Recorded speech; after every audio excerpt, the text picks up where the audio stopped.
Selamat pagi adik-adik mahasiswa, apa kabarnya? Kakak berharap adik-adik mahasiswa masih dalam keadaan sehat dan masih tetap semangat untuk melanjutkan perkuliahan kita pada pagi hari ini. Pada pagi hari ini, kita kembali bertemu di perkuliahan daring pada mata kuliah dasar-dasar akuntansi, dan di mata kuliah ini kita sudah masuk topik yang terakhir, yaitu topik ke-14. Di topik ini nantinya kita akan membahas tentang bahas soal neraca lajur. Sebenarnya untuk membahas soal neraca lajur ini kita sebenarnya sudah membahasnya di topik-topik sebelumnya, yaitu di topik 12 dan di topik ke-13. Di mana topik 12 kita khusus membahas soal neraca lajur untuk perusahaan jasa, sedangkan di topik ke-13 kita khusus membahas soal neraca lajur untuk perusahaan dagang. Tapi di topik ke-14 ini kita akan lebih memantapkan diri kita terhadap soal-soal neraca lajur tersebut.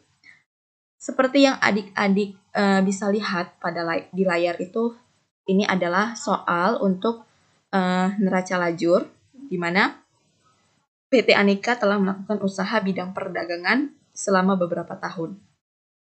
Berikut ini adalah neraca saldo perusahaan tersebut pada tanggal 31 Desember tahun 2010 ya, bukan 2006. Karena di sini neraca saldonya 2010.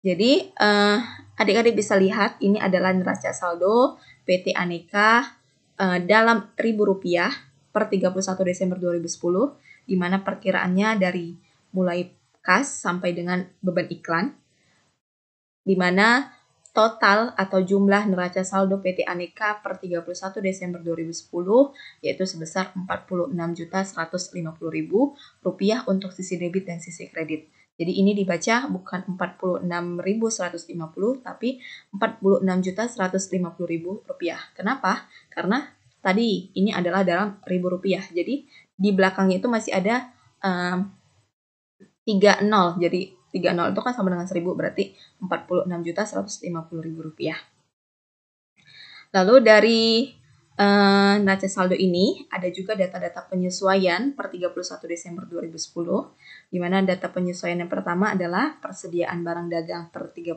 Desember 2010 adalah sebesar Rp6 juta. Sebesar Rp5 juta.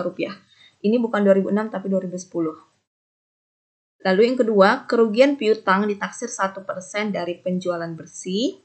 Yang ketiga, perlengkapan kantor yang masih ada sebesar Rp1 juta. Yang keempat, penyusutan peralatan ditetapkan Rp200.000. Yang kelima, gaji yang belum dibayar sebesar Rp300.000 bagian kantor. Berarti gaji kantor yang belum dibayar adalah Rp300.000. Yang keenam, listrik yang belum dibayar adalah sebesar Rp200.000, di mana listrik yang belum dibayar itu adalah listrik bagian toko. Yang ketujuh, asuransi dibayar tanggal 1 April 2006 untuk 1 tahun. Yang kedelapan, beban iklan dibayar untuk 10 kali terbit dan baru diterbitkan 7 kali. Yang kesembilan, bunga yang belum diterima adalah sebesar Rp500.000. Yang ke-10, komisi yang belum diterima adalah sebesar Rp200.000.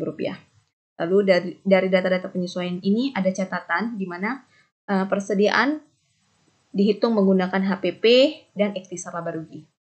Lalu kita diminta untuk membuat AJP, neraca lajur, dan laporan keuangannya. Langkah yang pertama yang akan kita lakukan adalah membuat AJP untuk ke-10 penyesuaian ini.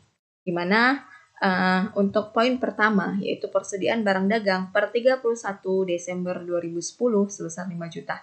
Tadi kita diminta untuk menghitung persediaan itu dengan menggunakan HPP dan menggunakan ikhtisar laba rugi. Jadi yang pertama ya adalah kita menghitung dengan menggunakan HPP. Jadi kalau menggunakan HPP, sekedar mengingatkan kembali kepada adik-adik mahasiswa dengan kalau kita menghitungnya dengan menggunakan HPP berarti ada dua cara. Yang pertama itu adalah mengkreditkan akun-akun yang ada di sisi debit, di mana akun yang ada di sisi debit itu adalah persediaan barang dagang, pembelian, dan biaya angkut. Nah, kita bisa lihat persediaan barang dagang ada di sisi debit, baru pembelian ada di sisi debit, dan biaya angkut ada di sisi debit. Jadi ketiga akun tadi yang telah saya sebutkan yaitu persediaan barang dagang, pembelian, dan biaya angkut itu kita kreditkan di sisi mengkreditkan akun-akun yang ada di sisi debit tadi. Jadi kita kreditkan persediaan barang dagang, pembelian, dan biaya angkut. Jadi Persediaan barang dagang yaitu sebesar 4 juta. Di sisi debit kita kreditkan, berarti kita letakkan di sisi kredit. Kita letakkan di sisi kredit 4 juta. Baru pembelian itu sebesar 15 juta di sisi debit, kita kreditkan. Kita letakkan di sisi kredit, yaitu sebesar 15 juta. Biaya angkut sebesar Rp500.000 di sisi debit, kita kreditkan, berarti kita letakkan di sisi kredit, berarti 500.000. Berarti 4 juta tambah 15 juta ditambah 500.000 adalah sebesar 19.500.000. Berarti HPP-nya yaitu sebesar 19.500.000.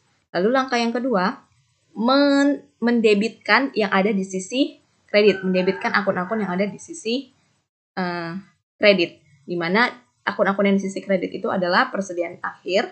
Untuk persediaan akhir ini, datanya kita peroleh dari data penyesuaian, yaitu sebesar 5 juta. Berarti 5 juta ini kita debitkan, yaitu berarti kita letakkan di sisi debit. Berarti persediaan akhir 5 juta. Return pembelian itu kan di sisi kredit 500.000. Berarti kita debitkan, yaitu 500.000. Kita letakkan di sisi debit. Potongan pembelian sebesar potongan pembelian sebesar 100.000. Ini kan ada di sisi kredit, berarti kita debitkan. Yaitu sebesar 100.000. Berarti HPP-nya adalah 5 juta tambah 500 tambah 100.000 adalah sebesar 5.600.000. Ini adalah menghitung HPP, menghitung persediaan dengan menggunakan HPP. Lalu yang kedua adalah menghitung persediaan dengan ikhtisar laba rugi. Di mana untuk ikhtisar laba rugi, yang pertama adalah kita lihat berapa persediaan barang dagang di neraca saldo. Persediaan barang dagang di neraca saldo adalah 4 juta. Berarti ikhtisar laba ruginya di sisi debit 4 juta dan persediaan barang dagangnya sebesar 4 juta di sisi kredit. Lalu yang kedua adalah melihat persediaan barang dagang dari data penyesuaian, yaitu data penyesuaiannya adalah 5 juta. Yaitu persediaan barang dagang adalah 5 juta dan ikhtisar laba ruginya adalah 5 juta. Lalu yang kedua, kerugian piutang ditaksir 1% dari penjualan bersih. Jadi ingat di sini adalah penjualan bersih.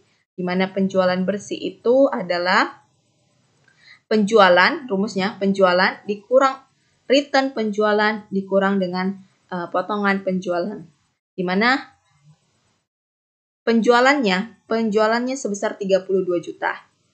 Potongan penjualannya adalah sebesar Rp500.000. Return penjualan tidak ada, berarti tidak ada pengembalian. Berarti tinggal penjualan dikurang potongan penjualan saja, yaitu 32 juta kurang 500.000 sama dengan 31.500.000. Tadi katanya apa data penyesuaiannya? Bahwa kerugiannya itu ditaksir 1% dari penjualan bersih. Berarti penjualan bersihnya adalah 31.500.000. Jadi kerugiannya berapa? 1% kali 31.500.000, yaitu sama dengan 315.000. Maka AJP-nya adalah kerugian piutang sebesar 315.000 di sisi debit, cadangan kerugian piutang sebesar 315.000 di sisi kredit.